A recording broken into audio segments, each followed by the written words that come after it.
Leo maombi ya kudharau amri ya mahakama ambayo ni maombi namba 2445 0 ya mwaka 2025 yaliyofunguliwa na Said Isa na wenzake, ambayo yalikuwa yanawataka wajibu maombi akiwepo makamu mwenyekiti na katibu mkuu pamoja na watendaji wengine wa chama waweze kukamatwa na kufungwa gerezani kwa sababu walikiuka amri ya mahakama ya tarehe 10 Juni mwaka 2025.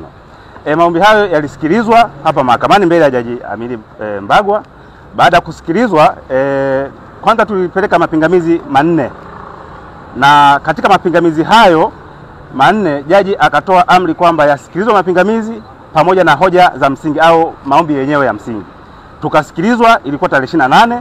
Baada ya kusikilizwa, jaji akapanga tarehe ya leo kwa ajili ya kutoa uamuzi kama aidha kweli mapingamizi yana msingi, na kama yana msingi angeendelea kutoa uamuzi wa kama aidha kweli viongozi hao waliotajwa kwenye hayo maombi ambayo mnawafahamu kama kweli walikiuka amri ya mahakama. Sasa tumefika leo kwa ajili ya uamuzi. Jaji amesoma uamuzi ambapo kimsingi pingamizi mojawapo ambalo lilikuwa linahusu ukomo wa madai, ambayo ilikuwa tunasema kwamba ili ulete maombi kama haya mahakamani lazima ulete maombi haya ndani ya muda. Kama kuna mtu amekiuka amri ya mahakama, sheria inasema lazima ulete madai yako ndani ya siku 60 kuanzia tarehe ambayo amri hiyo au malalamiko hayo yameanza kutokea.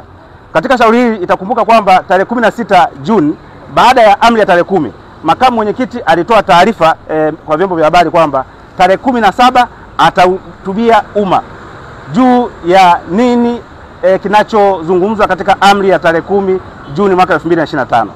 Na tarehe 17 Juni mwaka 2025 makamu mwenyekiti ambaye ni John Heche alizungumza na umma kwamba ni nani ambaye anahusika na amri ya mahakama iliyotolewa mbele ya Jaji Mwanga, na akasema wanaohusika na ile amri ni katibu mkuu pamoja na bodi ya wadhamini ya Chama cha Demokrasia na Maendeleo, sio mtu mwingine yoyote katika kufanya shughuli za kisiasa. Sasa ukihesabu kuanzia tarehe 17 Juni mpaka siku ambayo wanafungua shauri hili mahakamani ambayo ilikuwa tarehe 3 mwezi wa 10, zimepita siku 60 ambapo ni siku 106. Na sheria inasema ukifungua shauri nje ya muda basi maombi hayo hayako kihalali mahakamani. Na kweli jaji ametupilia mbali maombi hayo bila gharama, na hayo ndio maamuzi ya mahakama yaliyotolewa leo mbele ya Jaji Mbagwa. Naam.